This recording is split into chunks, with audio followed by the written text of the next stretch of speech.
The day they met, Prince Oscar and his loyal attendant, Lazar, were journeying to find the Witch of the Azure Moon to lift Oscar curse. It is rumored that if they pass her tower challenges, she will grant them a wish. Moments later, the duo arrives at the Azure Tower. Inside the tower, Oscar faces the first challenge, a tablet surrounded by snakes. Seeing this, Lazar starts panicking, fearing the snakes are venomous, but Oscar calmly assures him they're beta snakes. Then, the tablet presents a mathematical equation, but Oscar confidently solves it. Meanwhile, at the top of the Azure Tower, the Witch of the Azure Moon, Tanasha and her attendant, Lathla, are seen fooling around. Tanasha observes that challengers have reached the tower after a long break, noting their rapid progress compared to a previous contender who fled the first floor. Back with Oscar, he and Lazar face a series of trials. Lazar continues to urge retreat, but Oscar presses forward. They soon encounter a room with Gorgon statues, which Lazar fears will come to life. Surprisingly, his fears are confirmed as the statues animate and start attacking them. But Oscar dodges their charges and defeats them effortlessly, further impressing Tanasha, who watches from above like a simp in love. As Oscar advances, a magical circle appears, but the ground beneath them cracks, separating him from Lazar. Despite Oscar's efforts to save him, Lazar falls into the chasm, urging Oscar to continue without him. He soon reaches a storage-like room, which leads him to the tower's summit, where Tanasha awaits. Tanasha welcomes Oscar warmly, offering him tea and introducing herself, and Oscar is surprised by her youthful appearance. She reassures Oscar that Lazar is safe,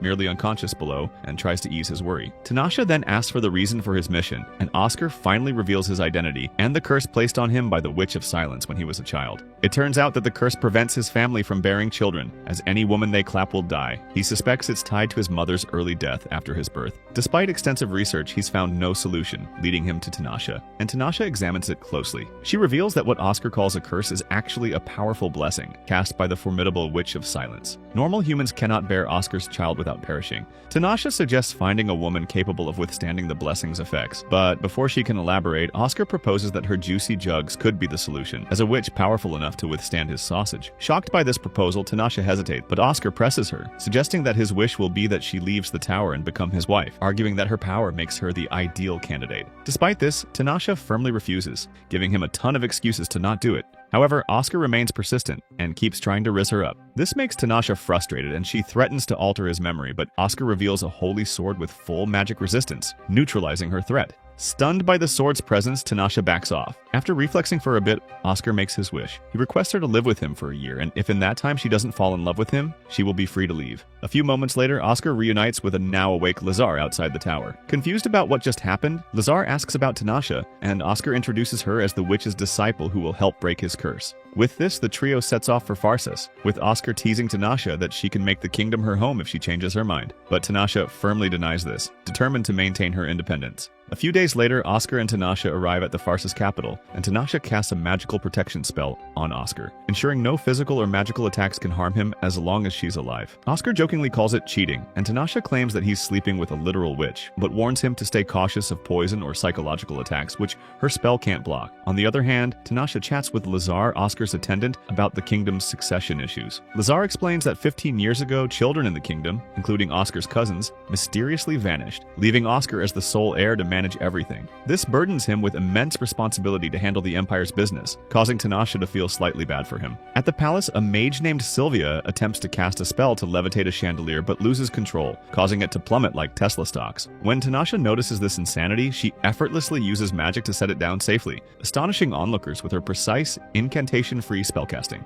As Tanasha and Lazar head out, they hear commotion outside and spot two figures sparring, General Al and Meridina. Lazar is immediately impressed by Al's strength, but claims Oscar surpasses him. Meanwhile, Tanasha reflects on Oscar's tower conquest and realizes that his prowess makes sense and leaves the scene. A few moments later, Tanasha spars with General Al herself, impressing him with her combat skills. Al suggests she join their ranks, but Tanasha politely declines. But as soon as she departs, her familiar Lathla appears on a tree, delighted to see Tanasha enjoying herself in Pharsis. Tanasha admits she's having fun, though not fully settled, and asks why Lathla is there. But before Lathla can explain, the scene shifts to Oscar noticing Tanasha's torn attire, suggesting she's gearing up for a fight. When he asks where she's going, Tanasha vaguely says she'll return in a few days. But when Oscar presses her for more information like a toxic boyfriend, she reveals she's heading to the magical lake to investigate a surge in magical energy, suspecting demonic beasts. Hearing this, Oscar insists on joining, citing the lake's location within Farsa's jurisdiction. Tanasha objects immediately, unwilling to protect his soldiers, but Oscar persists, promising to bring troops and handle them. With no other options, Tanasha agrees to wait for him to get his balls in check. At the magical lake, two figures, Vals and an unnamed woman, plot to lure Tanasha by generating magical energy, knowing she will come to investigate. Back in Farsas, Oscar assembles his team, including Sylvia, who spots a small dragon perched on Tanasha's shoulder. Excited, Sylvia introduces herself but startles when the dragon snaps at her. Tanasha immediately apologizes, explaining it's not friendly, and tells Oscar she'd planned to ride the dragon alone. But Oscar is skeptical of its size and orders his troops to follow Tanasha's commands and prepares for the unknown. As they depart, Tanasha hears a distant voice, which triggers memories of loss and abandonment, but Oscar snaps her out of it, and they teleport to Druza Fortress near the magical lake. At the location, Tanasha briefs the group about its history. It turns out that 70 years ago, Druza, a neighboring kingdom, attacked Farsas but was repelled. In retaliation, Druza unleashed a giant beast, which spiraled out of control, devastating allies and enemies alike. Tanasha, as the Witch of the Azure Moon, sealed it in the lake, but its poisonous aura turned the area into a wasteland. She somehow contained it to protect the region, knowing a prolonged fight would have worsened the situation. Stunned to hear this, Oscar asks if the beast remains sealed, and Tanasha confirms it's still there. Suddenly, Tanasha senses a presence nearby and demands that it reveal itself. Soon, a mage from Druza emerges, recognizing Tanasha from OnlyFans, as if he were a regular subscriber. Tanasha claims that the mage had aged since she last saw him as a child, accusing him of acting like his master, whom she defeated. As they chat, the mage begs not to fight, knowing he can't match her, but warns that if they don't leave, he'll target one of them. He then launches magical arrows at Oscar, who blocks some, but others hit his soldiers. Tanasha tries to strike the mage, but he vanishes like a fart. As the crew stands confused, Tanasha reveals he's a Druza mage connected to the beast's past. On the other hand, Sylvia helps an injured soldier with basic healing magic and asks if the Druza mage is a witch. Tanasha avoids the question and instead asks Oscar if he used his holy sword, but Oscar shrugs,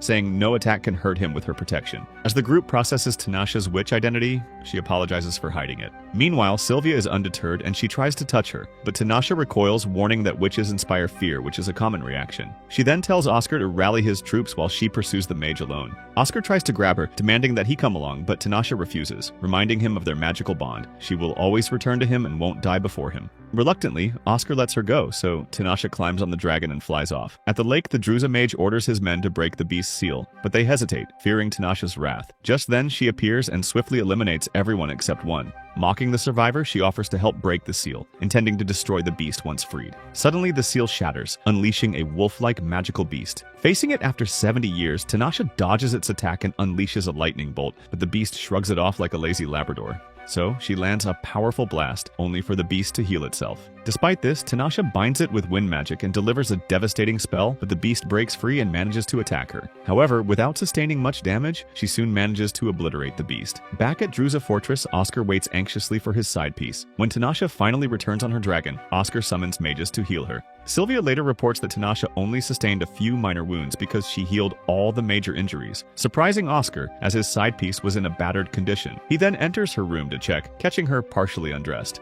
Yeah, boy. Tanasha shoos him out like a dog. Once dressed, she confirms she healed herself due to severe injuries and assures Oscar she's fine. When he asks about the beast, she casually calls it a piece of cake. With this, Oscar thanks her, knowing they couldn't have defeated the beast without her. But Tanasha brushes it off, saying it was easy for a witch.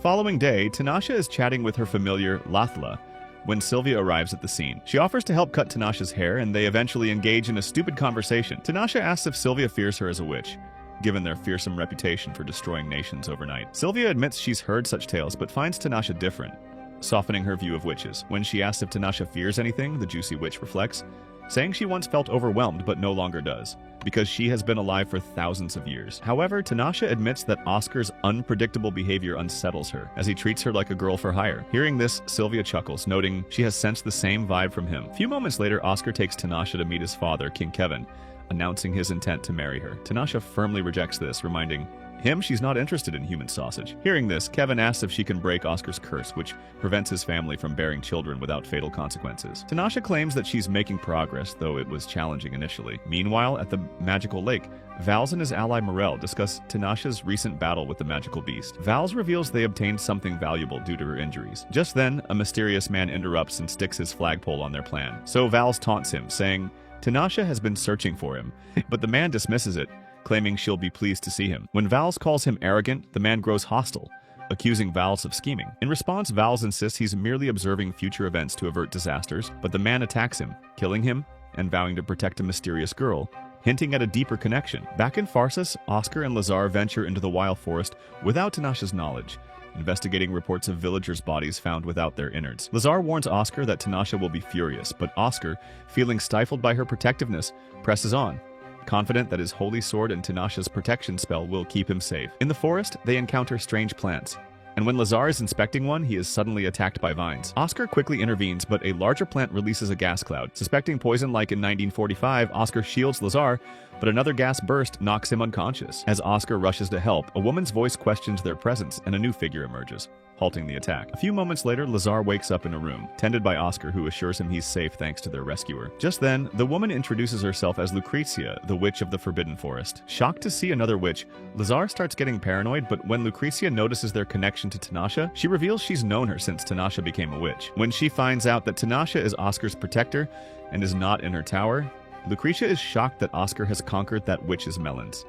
She playfully asks what wish he made, and Lazar blurts out that Oscar wants to marry Tanasha. Hearing this, Lucrezia laughs, saying it's a tough goal since Tanasha, a spirit sorceress, remains emotionally distant to preserve her purity. However, she gets interested and offers Oscar a medicine to help his sausage rise, but her tone turns mischievous. When Oscar instinctively grips his sword, Lucrezia teases that she doesn't fight and apologizes for startling him. Seeing this, Lazar urges Oscar to leave and aid the villagers, and Oscar agrees, suspecting the plants are behind the attacks. Returning to Pharsis, Tanasha confronts Oscar and Lazar, asking if they faced trouble in her absence. However, Lazar assures her they handled it, keeping their forest adventure quiet. The next morning, Tanasha checks on Oscar, asking if he slept well. He confirms he did, but suddenly sees a second Tanasha beside her, disorienting him. Brushing it off, he teases why she's so concerned about his sleep. Tanasha insists she just wants him rested for his duties and leaves. A few moments later, Tanasha catches Lazar with books and asks if Oscar's sleeping normally. Lazar confirms he's not staying up late, but Tanasha gets suspicious and asks if Oscar has a lover, sensing his life force fluctuating. But Lazar denies it,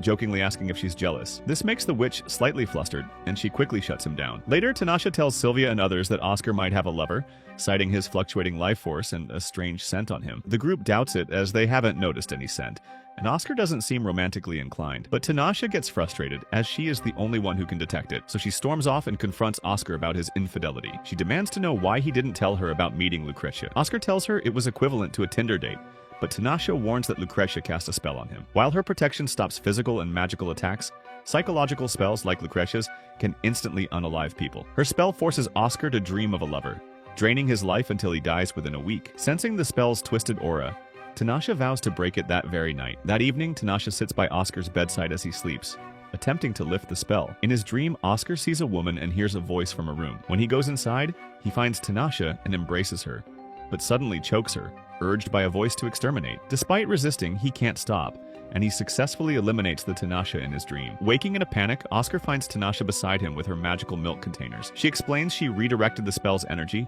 restoring his life force, but it required him to unalive her in the dream. Devastated, Oscar begs her never to make him do that again. But this confuses Tanasha even more, and she points out that his holy sword could eliminate her for real. However, the loser simp insists he'd never want to eliminate those juicy knockers. Just as he reaches for her juggernauts, Tanasha leaves the room, telling him to get proper rest. On the other hand, Tanasha confronts Lucrezia, furious about the spell she cast on Oscar's ding-dong. Lucrezia claims she didn't expect Tanasha to push Oscar to such extremes, calling it the easiest way to break it. But Tanasha is aware of their contract and accuses her of endangering Oscar. Lucrezia teases about Oscar's reaction, asking if Tanasha would give him up. Tanasha briefly agrees but retracts, saying she's too invested in this relationship, especially with the Witch of Silence's curse looming. Hearing this, Lucrezia reveals she extracted Oscar's blood during their encounter, offering it to help break the curse. Annoyed by this response, Tanasha notes Lucrezia's manipulative tactics and tells her to shut her trap. The next day, while Oscar is changing in his room, he calls Tanasha over. She hesitates to speak, but he pulls her onto the bed. He then asks her for forgiveness, and Tanasha apologizes too, and with this, they share an interspecies spicy moment. The next day, Prince Oscar is in a Pharsis training field, dominating a sparring match. He swiftly defeats an opponent with his holy sword called Acacia and challenges others to step up. Eager to test his resiliency, General Al volunteers, but Oscar disarms him like a little dork, sending his sword flying across the field. Spotting Tanasha observing from the sidelines, Oscar calls her out, teasing her to join the fray and use her magic. But Tanasha hesitates as her mind starts racing. Seeing Oscar's raw power makes her wonder if he could truly overpower a witch like her. Despite this, Tanasha hesitantly steps forward and their duel begins. She unleashes a flurry of magical bolts, which Oscar dodges with uncanny precision. However, she escalates the attacks, casting an invisible binding spell to trap him. But Oscar senses it and manages to break free in an instant. Impressed by his ability, Tanasha smiles and calls off the fight, admitting her magic won't work on his rock-solid sausage today. After the sparring session, she sits down with Oscar and heals some minor bruises on his body. As they talk, he jokingly calls her Magic Weak, asking if she held back. But Tanasha retorts that complex spells take time, and she didn't want to waste her energy in a stupid sparring match. Realizing the chick is feeling inferior, Oscar insists he'd never want to eliminate her.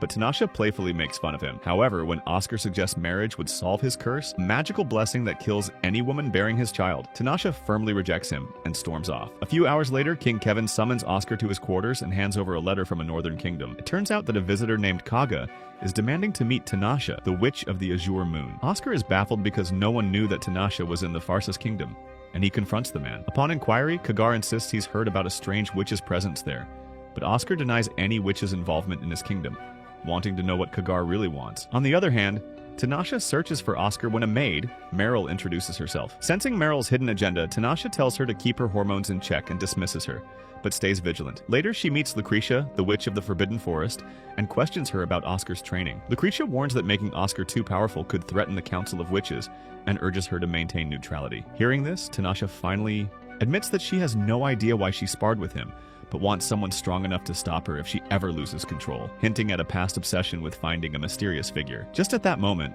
Oscar interrupts, relaying Kagar's request. Soon, Tanasha meets Kagar, who begs her to share magical knowledge to advance his kingdom's technology. But the witch with enormous jugs refuses, citing her role as Oscar's protector. She also mentions how Kagar failed to climb her Azure Tower, which has severely impacted his aura debt. So, with a flick of magic, she expels him. Outside, a furious Kagar vows to separate Oscar and Tanasha, just when he spots Meridina and comes up with an idea. Back at the palace, Tanasha discusses a town named Kushkal, a northern region radiating magical energy similar to the magical lake, with Lucretia. Lucretia denies specifics but confirms that odd things are happening in that town. Suddenly, Meridina lunges at Tanasha, accusing her of manipulating human hearts. Tanasha, stung by the familiar accusation, nearly blocks the strike, but Al grabs Meridina's sword. Just then, Oscar arrives at the scene and demands to know what the frog is going on. Meridina insists Tanasha leave, but Lucretia reveals she's under mind control. Hearing this, Oscar asks Lucretia for help, and she frees Meridina, boasting about her expensive services. Feeling bad for her, Oscar asks Tanasha when she last cried, but the witch deflects the question,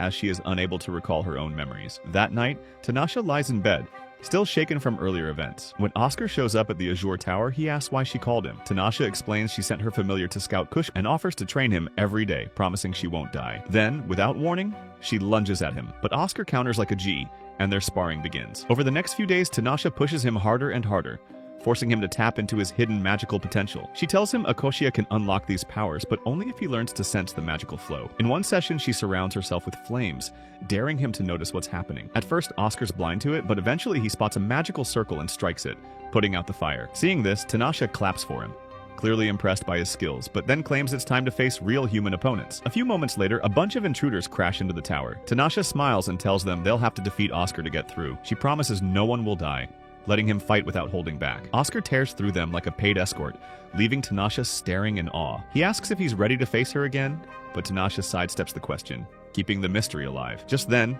her cat familiar returns, bringing news from Kushkel. In Farsas, Tanasha briefs Oscar and Lazar, explaining that Kushkel hosts at least 200 mages, 10 times more than a typical nation. Naturally, Oscar suspects they are preparing for war and asks about Kushkel's king. Tanasha confirms there is a new ruler instead of the old domain lord, but she doesn't have many details. Meanwhile, a guard reports that General Todd has died from previous injuries, leaving a void for Oscar, who had considered Todd his mentor. Shaken, Oscar vows to Tanasha that he won't let her die before him. Later, over tea, Oscar notes that Todd's belongings will go to his relatives and comments that, like him, Tanasha has no heirs. He jokingly brings up marriage, but she immediately shuts him down. When Ars asks what Tanasha dislikes about Oscar, Lazar points to his mocking nature, which Tanasha agrees with. She also notes that their contract still has over 6 months left, hinting that things could change in the future. Elsewhere, a wounded Kagar confronts Meryl, who reveals that his lord had already been killed before she arrived. Then she kills Kagar, putting an end to his sinister plot. A few days later, Tanasha is trapped in a recurring dream. A man calls her Ayati and hints at something extraordinary,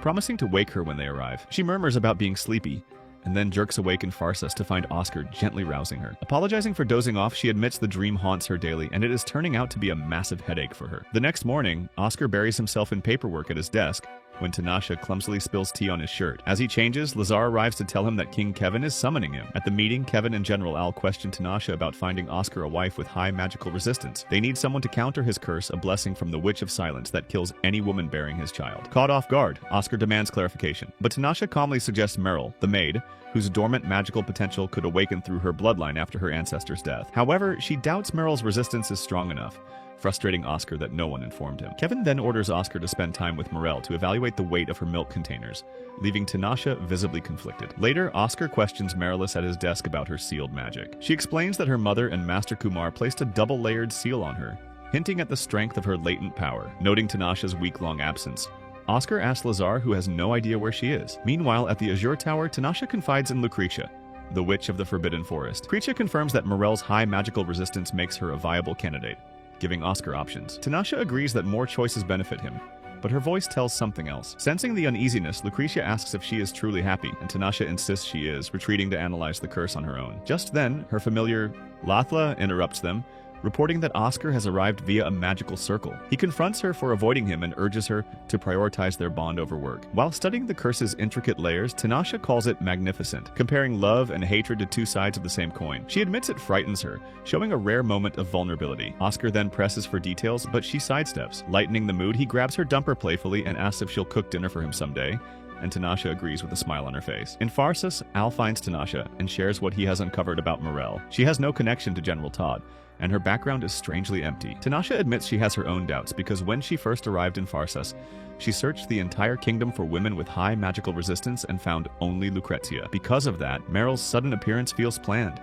making Tanasha wonder whether Meryl is targeting her or the entire kingdom. When Al spots Meryl nearby, he quickly pulls Tanasha into a fake kiss to test her reaction. However, neither of them notices Oscar watching. On the other hand, Meryl sees Oscar's furious expression and smirks with satisfaction. Later, Oscar summons Tanasha to his chambers, as he is clearly annoyed with her. He demands to know what she was doing with Al earlier, and Tanasha calmly explains she was finalizing plans, but Oscar doesn't believe her. Instead, he hands her a bracelet infused with Akasha-like abilities that suppress her magic. Accusing her of flirting, Oscar picks her up like a Sigma male, intending to teach her some manners in bed. But just then, Tanasha starts panicking, as the memories from her recurring dream rush back, and she begs him to stop. The moment he sets her down on the bed, her fear explodes into raw magic, shattering furniture and glass around them. Oscar is shocked and tries to soothe her, but Tanasha collapses. Realizing he pushed too far, Oscar apologizes, admitting he only meant to scare her and didn't know she carried such trauma. As she regains her composure, Tanasha blames herself, while Oscar admits he also roughed up Al for the stunt. Amused by this, Tanasha decides she'll heal Al later. Oscar insists she should have told him about Meryl's suspicious behavior sooner, but Tanasha counters that Meryl might be under someone's control and warns that they need more information before acting. Next, Oscar gathers the court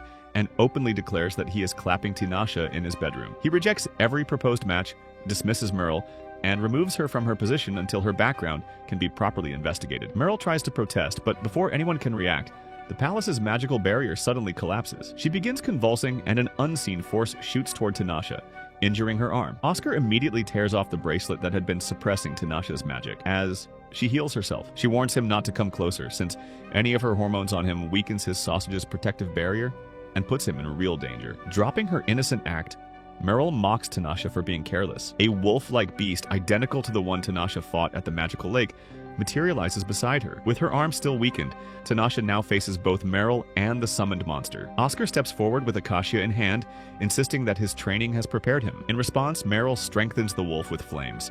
The beast charges, and although Oscar blocks it, the fire still burns him. Thinking quickly, he redirects one of Meryl's flame attacks, turning it back onto the wolf and weakening it. Remembering how Tanasha got injured in her previous battle, Oscar switches Akasha to his left hand and promises to finish the fight. When the wolf clamps down on his sword, he uses the opening to drive Morel's spear straight into its mouth, landing a critical blow. With this, the beast collapses like a Ukrainian soldier. Enraged, Morel summons crystals to amplify her magic, threatening to destroy everything. But Tanasha counters with a complex spell, cloaking the area in darkness. As it clears, Meryl vanishes, and Oscar demands her whereabouts, while Tanasha claims that she let her escape to track her. They soon find Meryl in the royal treasury, rummaging for a chest. Tanasha immediately blocks her, refusing to let her take it, but the desperate Meryl claims it's vital, warning Tanasha of future suffering when she meets the one she's been searching for. Confused, Tanasha grabs her dumpers, but the chest falls, unleashing a radiant red crystal. Marilis, mourning her failure to save Vals, is consumed by the light. Just then, Oscar arrives and asks if she's dead, but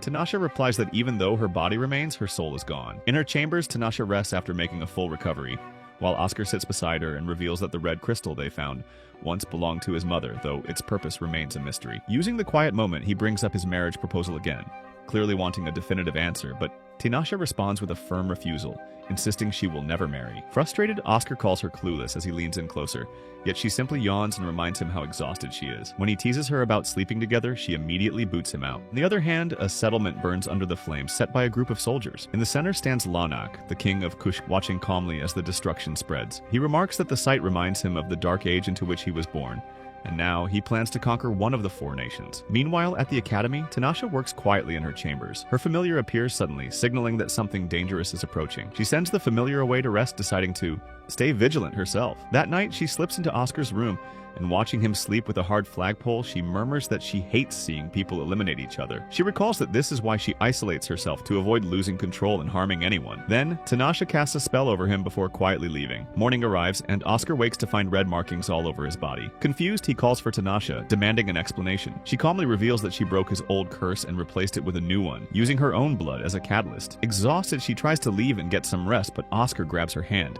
hoping for some frisky action. This makes the witch blush a little, and after letting out a small smile, she vanishes. Later, Oscar sits to work, only to be interrupted by an angry Tanasha. He had invited her to his father's birthday party, but she is clearly not happy about attending.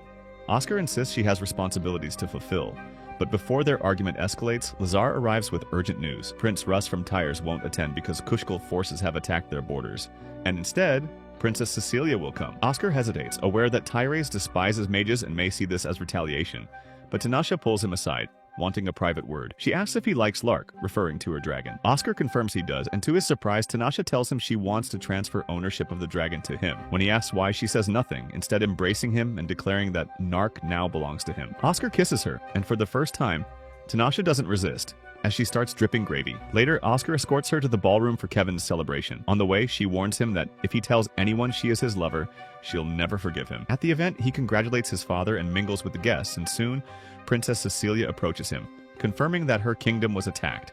But she assures Oscar that Tyres will retaliate and asks to speak privately about Kushkal's involvement. Meanwhile, Kevin thanks Tanasha for cleansing Oscar's curse, but she dismisses it, saying she only fulfilled her contract. But her attention shifts when she notices Oscar walking with Cecilia, and the princess gives her a mocking smile. Kevin teases that Cecilia will be a challenge for her, which Tanasha glares at, telling him to stop. Kevin jokingly suggests she should just marry Oscar, and she immediately denies it. Back inside, Cecilia brags about her outfit when Tanasha suddenly appears through a window. Cecilia snaps at her, demanding she leave, but Tanasha insists she needs to speak with Oscar. Cecilia asks who this girl is, and Oscar simply tells her the girl is his side piece. Cecilia smirks, mocking Tanasha for barging in, which makes her furious, and she warns Cecilia to back off. Sensing danger, Cecilia leaves nervously, and Oscar asks Tanasha what she wants. She then steps close and casts a spell on him, explaining how she was supposed to die 400 years ago. But before Oscar can respond, a massive magical gate opens behind them, and Lanak steps through. Tanasha's eyes widen in relief as she runs to him and hugs him, saying she thought he was dead. Lanak holds her calmly, explaining that he has begun the Name Marker, a ritual that destroys cities to expand his territory, and he wants Tanasha to be his queen again. Oscar is horrified to hear this,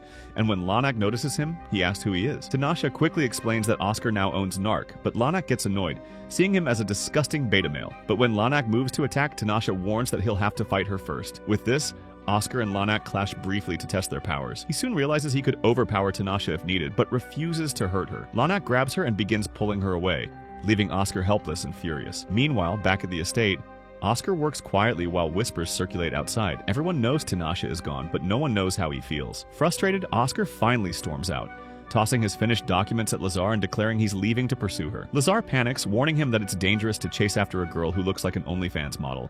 But Lucretia arrives to stop him. She sits everyone down and explains that she didn't expect Tanasha to leave, but the moment had come. Oscar demands to know what's happening, and Lucretia tells him she received an invitation from Kushkal, which she refused, unaware that Tanasha accepted. When Oscar asks about the relationship between Tanasha and Lanak, Lucretia reveals that ever since Tanasha became a witch, she has been searching for him. Then she smirks and asks if Oscar is jealous. Clenching his fists, he declares he won't let Tanasha go and will bring her back, even if he must eliminate Lanak. Meanwhile, Lucretia warns everyone nearby to leave, as what she is about to reveal could incite a fight to the death.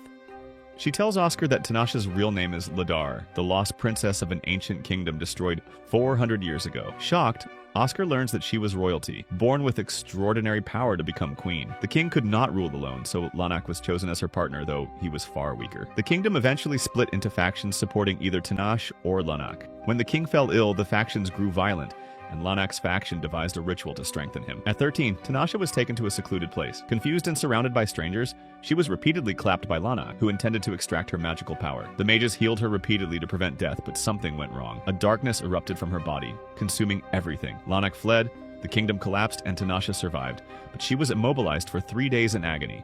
Her magic scattered into 5 legendary legs across the world, and she became a witch, building her tower and continuing her search for Lanak. When Oscar quietly asks what Tanasha thinks of him, Lucretia touches his ear, revealing a defensive magic circle Tanasha secretly placed to weaken his barriers so Lanak wouldn't harm him. She also gave him her dragon as a show of trust.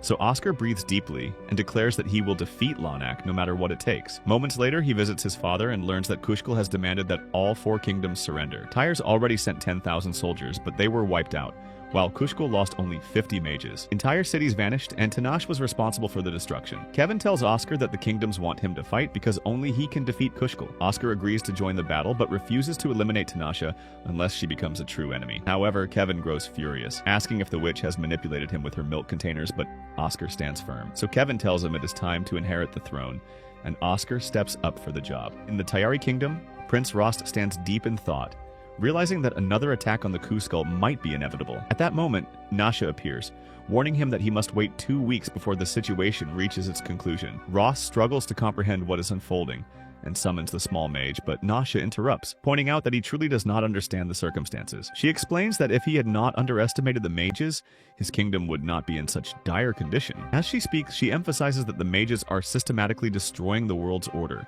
created by the true god. She asks if Rost has ever witnessed the destruction of an infant's skull, or a mother's grief as her child burns, confronting him with the harsh reality of his kingdom's actions. Taken aback, Rost listens as Nasha stresses that even after 300 years, darkness has not ended, and humanity still needs to adapt robot girlfriends. As she departs, Rost stops her, and Tinashe turns to face him. Meanwhile, in Caskel, Lana discovers that the 4 great nations are uniting to attack them. He creates a tactical map, planning the kingdom's defenses and instructing his allies on deployment. When questions arise about whether a magical spell can fully protect them, Lana assures them that Nasha's power is strong enough to cover the entire area. As he contemplates the situation, he doubts whether the events are real or a dream.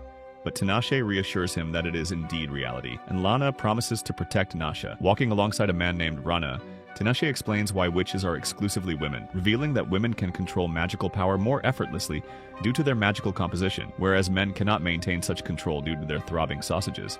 She then vows to spread magical power along the main line to ensure their plan's success, unaware that someone is observing from below. In the Phasis kingdom, Oscar sits with his subordinates, pondering why Prince Ravan has not yet summoned them, while Pascal attacks other nations. News arrives that the Kushkal has destroyed cities across the 4 nations, and Oscar begins to suspect Tinashe is behind it. An advisor warns that if Tinashe does not intervene, they could face severe difficulties. Suddenly, Sylvia enters, drawing everyone's attention. She reports that she discovered a girl resembling someone Oscar knows in his brother's room. Guided by Oscar, she reveals the room's location, and they proceed to Reynolds' chambers. Reynolds questions their presence, and Oscar explains that they discovered Nasha's role in preventing attacks. When Nasha arrives, Rena orders the others to leave, while Tinashe watches in surprise. Guards escort Tinashe away, leaving Oscar and Nasha to prepare for what comes next. The following day, the council reflects on the time wasted due to Rena, noting that the critical period will pass quickly. Luck Reggie reports that she has inspected the towns attacked by Tinashe, and confirms that all inhabitants are alive, with barriers protecting them. Oscar is relieved, but is warned that Nasha does not protect herself,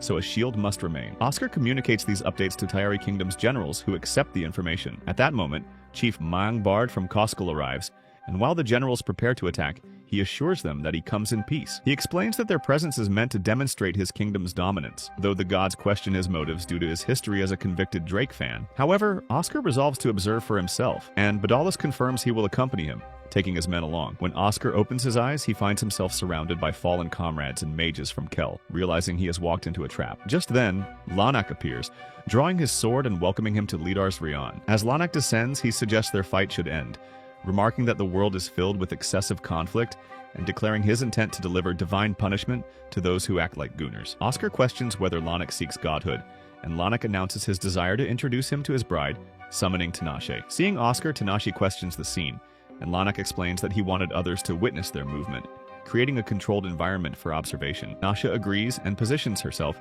allowing Lanak to place his hand upon her as their magical powers begin to connect. Lanak channels his power into the sky, linking the 5 magical lakes and attempting to synchronize their energy. These lakes contain immense power, granting Lanak oversight of the main line. Meanwhile, Oscar searches for an opening to attack, but none presents itself.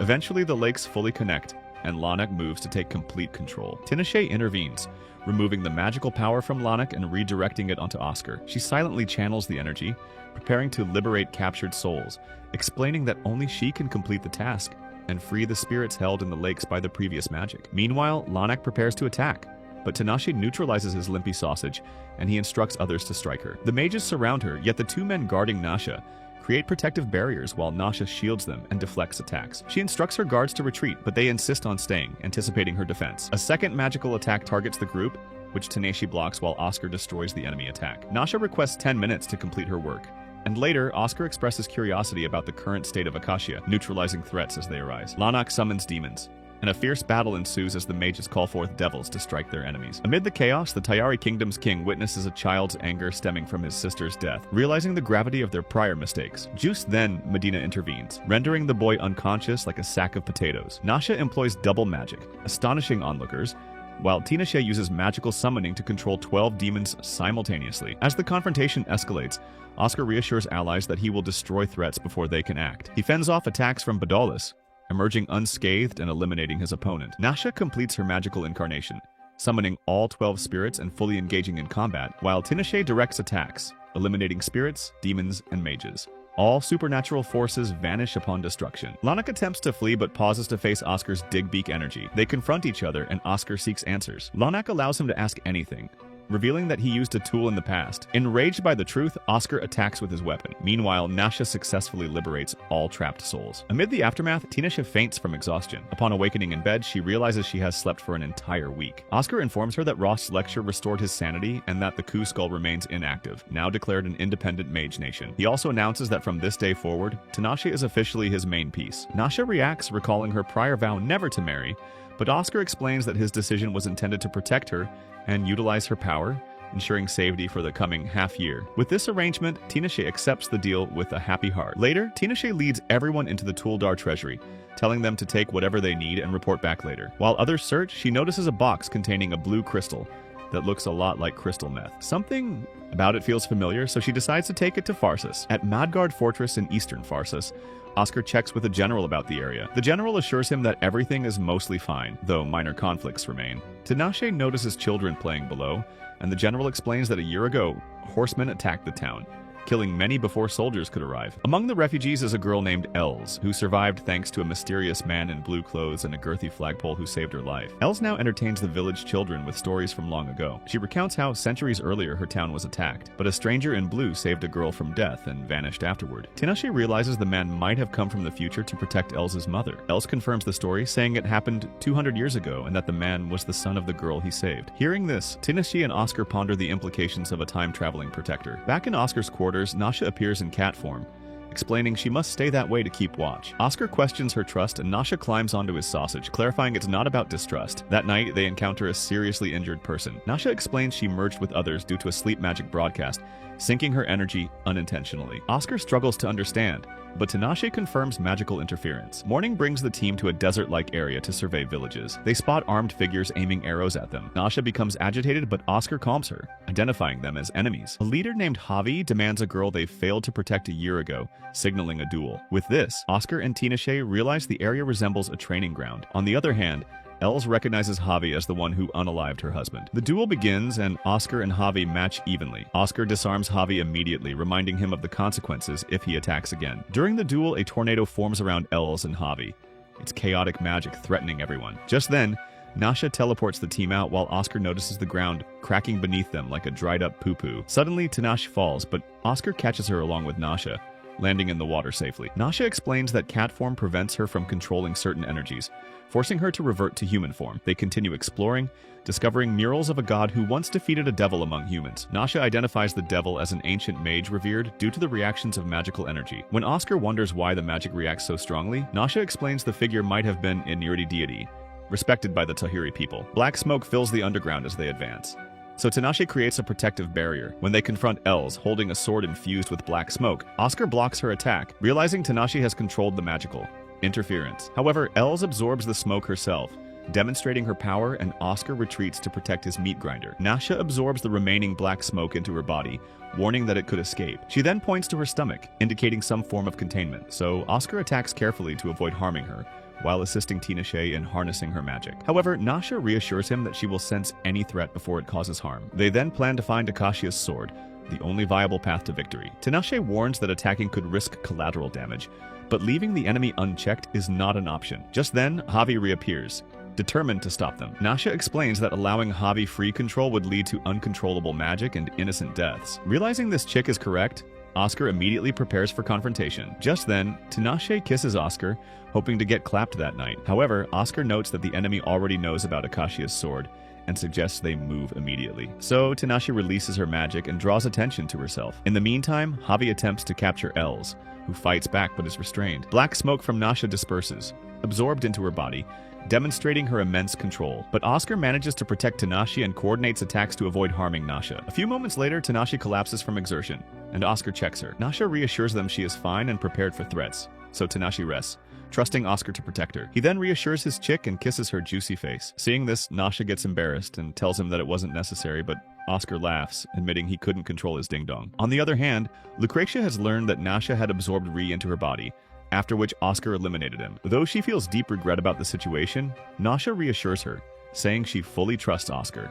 Lucretia accepts this but asks what Nasha plans to do next, as her one-year contract is about to end. But Nasha remains silent, prompting Lucretia to warn her not to do anything she might later regret. Outside, two men discuss how the past year passed quickly, and how they managed it easily. One urges the other to get married soon and clap his wife, and the second agrees. Just then, Norman arrives and voices his opposition, warning that marrying Nasha, a witch, could endanger the nation. Tinashe has been overhearing this from a distance, and she steps forward, advising that if Oscar truly cares for her, he shouldn't marry someone else. She also notes Norman's contract is expiring soon and tells him to pack up and leave. Later, Tinashe tells Nasha not to worry, and that before leaving, she might erase Oscar's memory of her. Two men standing nearby warn that she cannot do this. Nasha admits that if she does erase his memory, Oscar will be angry, so she must think carefully. Standing beside Nasha, Pamra is visibly upset, but Nasha calms her, reminding her that witches are widely hated because of their juicy juggernauts, and that they are allies. At night, Nasha and Pamra sit outside, and Pamra questions Nasha's plan to erase Oscar's memory. Nasha thinks about it for a while and reassures her that at least she can remember him. She adds that Oscar is strong and can take care of himself,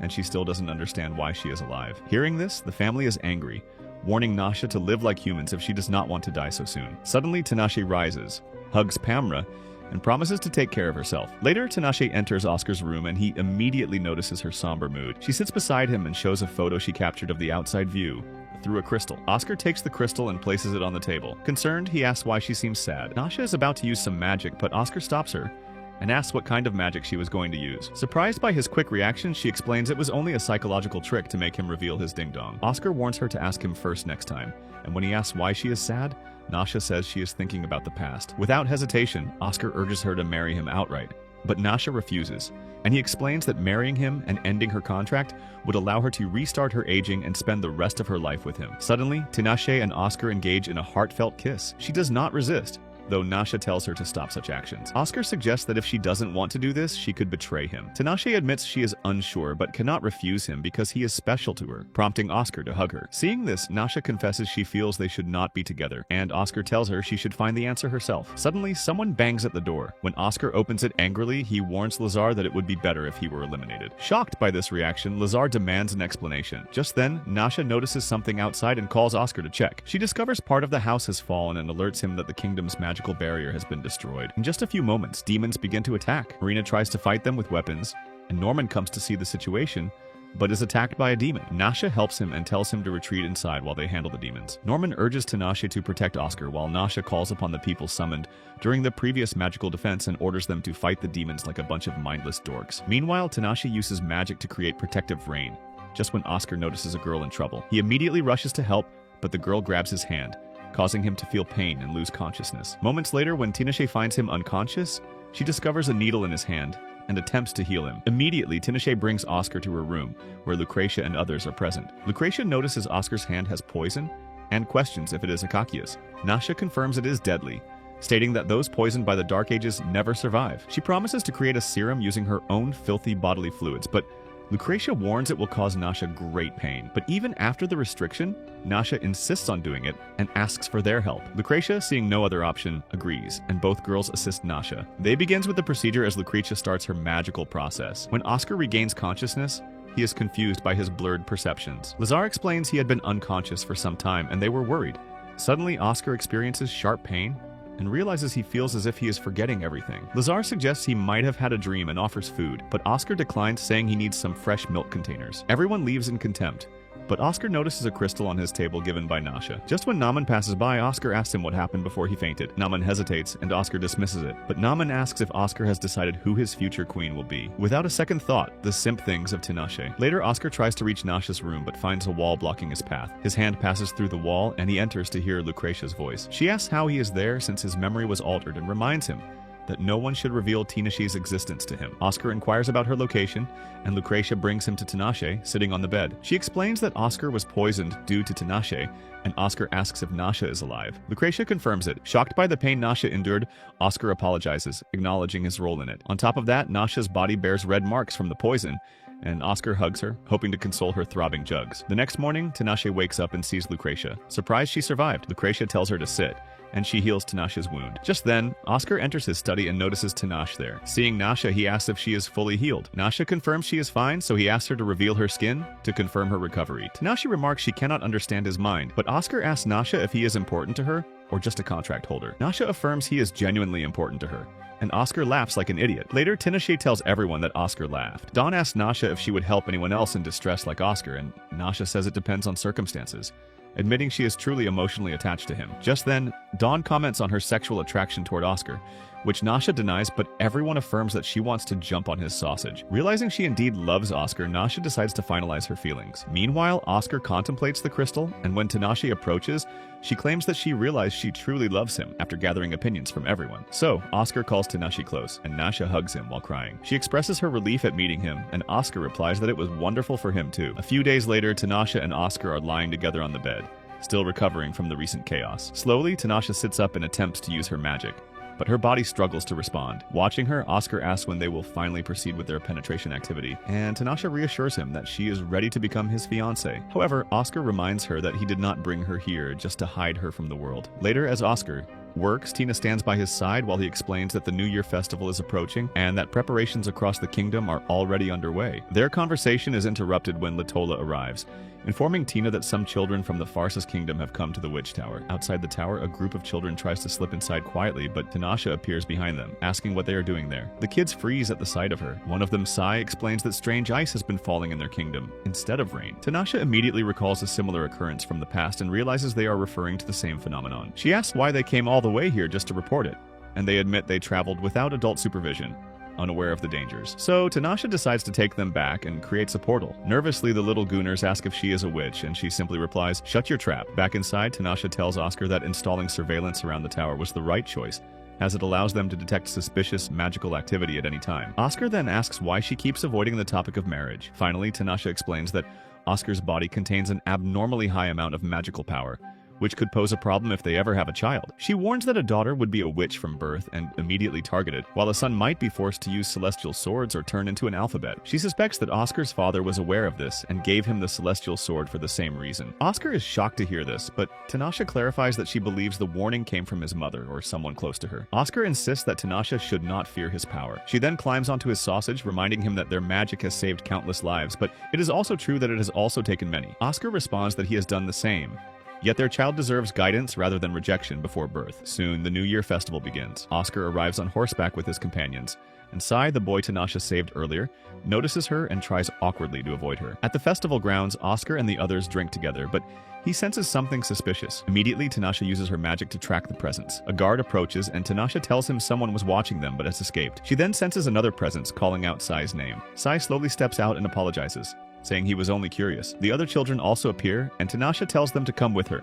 as they travel toward the Farsa's kingdom. On the road, heavy rain begins to pour, but Tanasha transforms the raindrops into snow. Sai proudly points out that he mentioned this earlier, and Oscar watches the snowfall, finally understanding what the little Gooners had meant. After reaching the kingdom, Oscar says goodbye as Tanasha, exhausted, falls asleep, prompting him to carry her inside. Meanwhile, the scene shifts to Leonora, a powerful witch. A spy reports that Tanasha's magic seems weaker, and Leonora calmly instructs him to eliminate the witch if he gets the chance. The next day, Oscar prepares for work, and Talora reminds him that he must attend the Gandor Foundation event. Though he complains, he eventually agrees, noting he isn't worried about protection because Tanasha will accompany him. They plan to bring Pamra and Sylvia as well, but Tanasha insists she can dress herself, so Oscar asks her to inform him of her location during the event so he can find her easily. At the crowded celebration, Tanasha stands quietly in the hall until a man named Travis approaches. A high-ranking demon, nearly equivalent to demon royalty, invites her to dance and get clapped, but she refuses. He comments that she looks weak, and she replies that she is injured. Spotting Oscar below, Travis remarks that he does not understand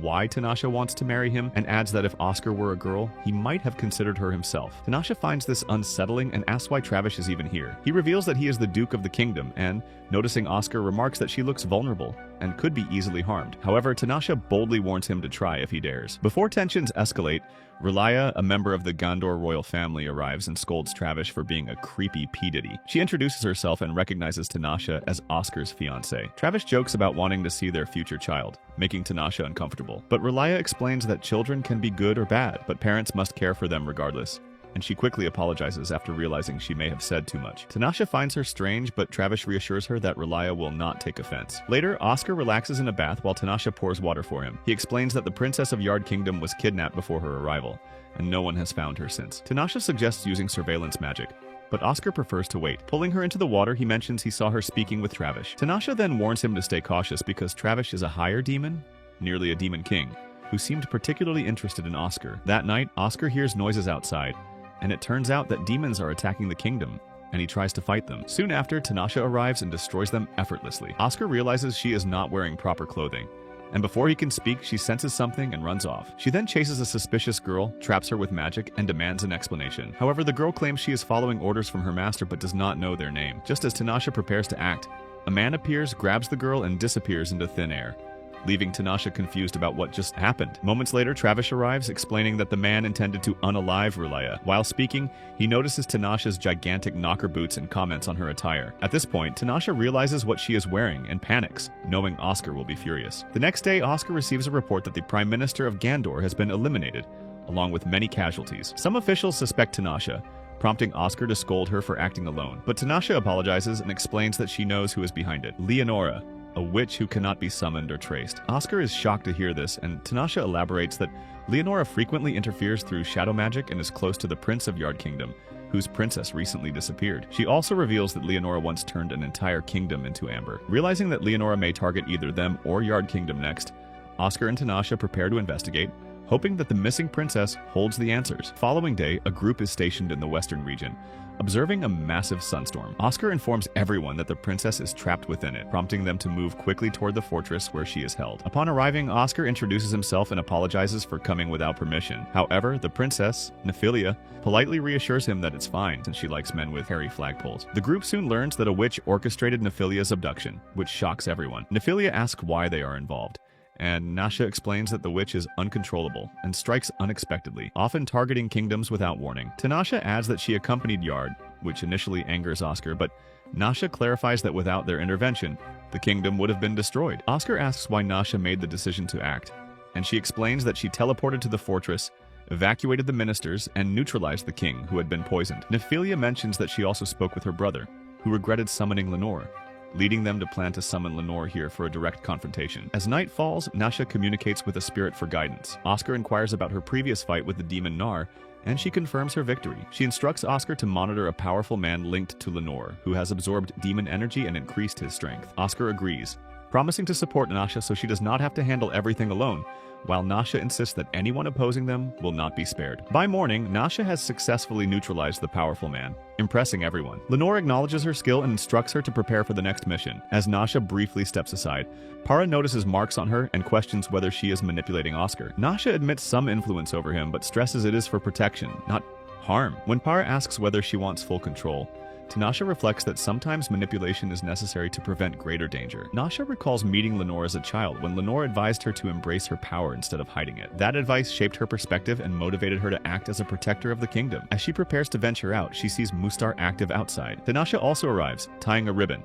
explaining it will alert him to danger and allow him to sense her presence. Observing this, Nasha expresses her desire to marry Tanasha once the mission concludes, and Tanasha agrees, surprising this limp sausage wielder, Oscar. Meanwhile, the battlefield is already active. Tanasha attacks Lenore, but her initial strikes have little effect, forcing her to strategize and use greater force. Below, Yana attempts to strike Oscar, but he counters skillfully. Nasha launches her own magical attacks, targeting multiple enemies and neutralizing them efficiently. The enemies struggle to respond as Nasha and Oscar coordinate seamlessly. A sunstorm begins forming again. Inside, Nasha observes red butterflies emerging, revealing the presence of the amber crystal, which has the power to imprison humans. Alarmed, she prepares to confront the threat, but Lenore launches a massive attack, which Nasha blocks and counters with her own magic. Oscar soon joins her, protecting allies and ensuring they can withstand Lenore's offensive. Together, Nasha and Oscar prevent the enemy from gaining the upper hand. Using strategic position switching, Nasha confuses the opponents and continues to block and counter attacks from multiple directions, displaying remarkable skill and synergy. Despite the enemy's efforts, they are completely overwhelmed. Nasha destroys critical battlefield devices while Oscar prevents reinforcements from assisting. During the fight, one of the enemy's hands is revealed to be demonic,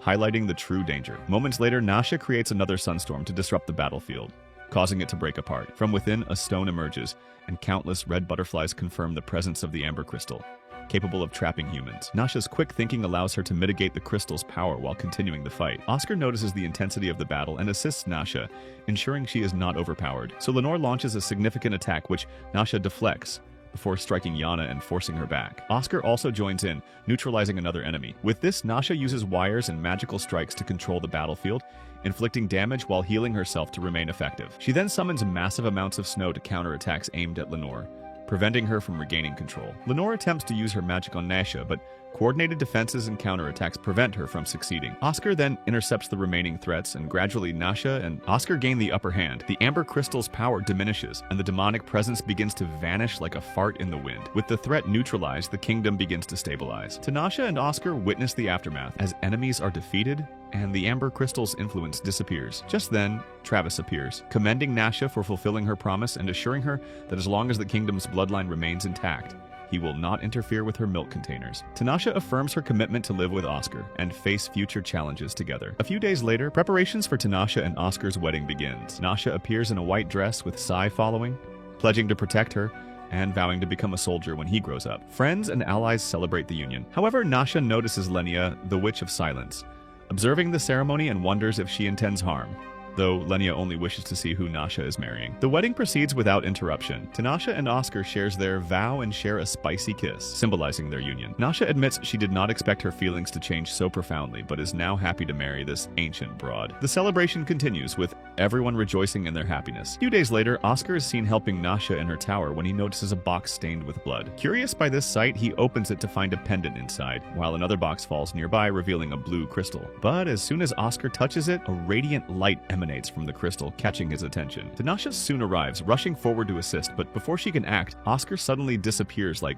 Jeffrey Epstein. Disoriented, he finds himself unsure of his location. Meanwhile, a younger Tanasha is startled when Oscar appears and she immediately attacks him. He manages to block her strike calmly and asks her to cool down, explaining that he wants to talk. Observing the tension, Nasha intervenes, allowing Oscar to introduce himself as her future husband. Shocked to hear this, Nasha questions his sanity, but Tanasha notes that he seems as confused as she is. Oscar then reveals that he has traveled 400 years into the past, astonishing Tanasha. She then insists that no magic can allow time travel.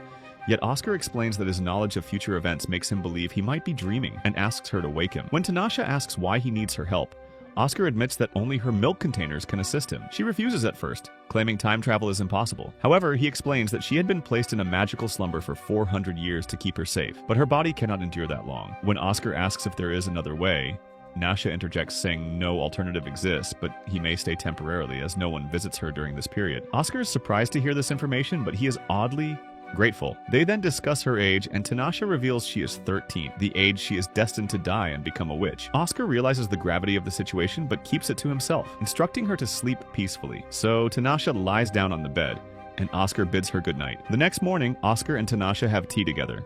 He compliments her tea, surprising her, and asks when her next birthday is. Tanasha replies that it is 6 months away, making him contemplate that staying in this timeline might allow him to save her from her fate. Oscar begins extensive research to identify which magic brought him to the past, but finds nothing conclusive. Seeing this, Tanasha notices and inquires about a short he wears that seems immune to magic. Oscar explains that the shorts prevent spells from affecting him, so Tanasha deduces that only a royal sorcerer could create such protection, confirming his royal connection. She then tries to use magic on him, but it is immediately dispelled. Oscar then recalls seeing the crystal in the treasury of Fasters and realizes it was stored with the royal treasures. He experiences a headache and tells Tanasha that he might not meet her under normal circumstances because the crystal originally belonged to his mother. He recalls it appeared blue when kept in Taldar's treasury. Tanasha doubts anyone could access it now and admits she doesn't fully trust his dorky predictions. But Oscar apologizes for rushing her and promises caution. Meanwhile, Tanasha notices a powerful blessing within Oscar. He explains he received it in childhood and used a curse to cancel its effects. Intrigued,